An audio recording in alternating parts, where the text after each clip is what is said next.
Hello प्यारे बच्चों। आज की कहानी का नाम है फरजाना का इनाम। एक दफ़ा का जिक्र है, एक मेहरबान और नर्मदिल लड़की जिसका नाम फरजाना था, एक छोटे से झोंपड़े में रहती थी। वो गरीब थी और एक बड़े अमीर घर में नौकरानी के तौर पर काम करती थी। हर दिन वो खामोशी से सफाई और काम करती थी। कभी कभी वो चाहती कि उसके पास खूबसूरत कपड़े और मज़ेदार खाना हो, जैसे अमीर लोगों के पास होता है। लेकिन वो कभी शिकवा नहीं करती थी। वो हमेशा खुदा का शुक्रिया अदा करती और नरम मुस्कुरा देती। फरजाना का दिल उम्मीद से भरा हुआ था। जब भी वो अपनी मालकिन के कमरे में चमकते जेवरात और रंगीन कपड़े देखती, वो आजिज़ी से रहती। वो छोटी छोटी दुआएं करती। उसे यकीन था कि एक दिन कुछ अच्छा ज़रूर होगा। बड़े घर में लंबे आईने और सुनहरे लैंप थे। फरजाना सिर्फ दूर से उन्हें देखती। फिर भी वो ईमानदारी से काम करती और किसी से सख्त नहीं बोलती थी। एक दिन दोपहर के वक्त जब उसकी मालकिन घर से बाहर थी, कुछ अजीब हुआ। फरजाना ने आहिस्ता से लकड़ी का संदूक खोला। अंदर एक खूबसूरत चमकती हुई लिबास और एक रोशन हार था। उसका दिल तेजी से धड़का। सिर्फ एक लम्हे के लिए उसने उसे पहना और आईने के सामने खड़ी हो गई।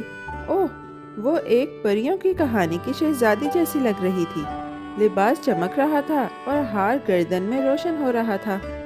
अचानक उसकी मालकिन वापस आई और फरजाना को लिबास और हार पहने देखकर बहुत गुस्सा हो गया। गरीब फरजाना को डांटा गया और घर से बाहर निकाल दिया गया। आंखों में आंसू लिए वो खामोशी से चलती रही। उसका दिल बहुत दुखा, लेकिन उसने खुदा से शिकायत नहीं की। वो यकीन रखती थी कि ये उसकी तकदीर है। उसने अपने आंसू पोंछे और धूल भरी सड़क पर चलती रही। जब वो उदास चल रही थी तो रास्ते में उसकी मुलाकात एक पुरानी परी से हुई। परी की आंखें मेहरबान और चमकदार थीं। उसने फरजाना को बताया कि चूंकि वो हमेशा खुदा का शुक्रिया अदा करती रही, मुश्किल वक्त में भी उसका इनाम आ गया है। उसे जादुई हाथ के इशारे से परी ने फरजाना को एक रोशन लिबास पहनाया, उसे खूबसूरत गाड़ी में बिठाया और ख़ास हदायत दी। परी ने कहा कि वो सब्ज महल जाए, परियों का गाना गाए और रक्स करे। जब रोशनी चमकने लगे, परी ने कहा, फौरन भाग जाना। फरजाना ने सर हिलाया।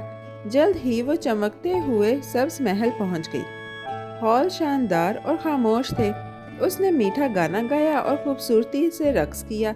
उसका लिबास चांदनी की तरह चमक रहा था। जैसे ही उसका गाना खत्म हुआ, महल के इर्द गिर्द रोशनियां चमकने लगी। फरजाना डर गई और फौरन भाग गई।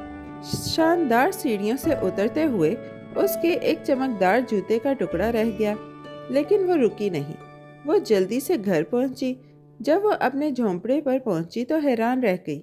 उसके छोटे झोंपड़े की जगह एक खूबसूरत घर खड़ा था। फरजाना अपनी आंखों पर यकीन नहीं कर सकती थी। खिड़कियां चमक रही थीं और दरवाजे लंबे और मजबूत थे। उसने हाथ जोड़े और खुदा का शुक्रिया अदा किया उस शानदार तोहफे के लिए। उस दिन ही शहजादा अहमद सब्ज महल का दौरा करने आए। शानदार हॉल में चलते हुए उन्होंने सीढ़ियों पर पड़ा चमकता हुआ जूता देखा। शहजादा अहमद ने जूता उठाया और हैरत से उसे देखा। मुझे इस जूते के मालिक को ढूंढना होगा, उसने दिल में मजबूती से फैसला किया। वो हर जगह तलाश करने लगे और आखिरकार फरजाना के नए घर पहुंचे। जब उन्होंने उसे देखा तो उसकी नज़ाकत और मेहरबानी से हैरान रह गए। फौरन उन्होंने दिल में फैसला किया कि वो उससे शादी करना चाहते हैं। शहजादा खामोशी से महल वापस गया।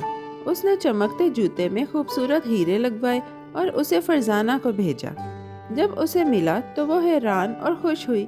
हीरा सितारे की तरह चमक रहा था, लेकिन उसे नहीं पता था कि ये किसने भेजा है। एक आदमी ने बगैर कुछ कहे ये भेजा था।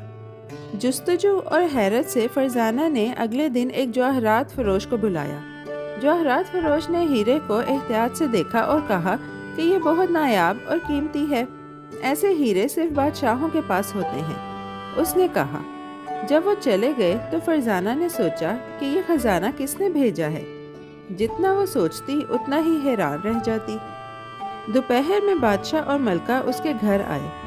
उन्होंने नरमी से बताया कि वो फरजाना को अपनी बहू बनाने के लिए मुंतखब कर चुके हैं। फरजाना को लगा जैसे वो ख्वाब देख रही है, लेकिन ये हकीकत थी।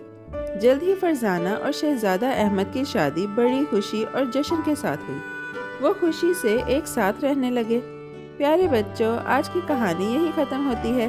بہت جلد ہم ایک نئی اور دلچسپ کہانی کے ساتھ واپس آئیں گے۔ Bye bye. پیارے بچوں، کیسی لگی آپ کو یہ کہانی؟ ایسی ہی مزیدار کہانیاں سننے کے لیے ہمارے چینل کو لائک، سبسکرائب اور شیئر کرنا مت بھولیے گا۔ Bye bye.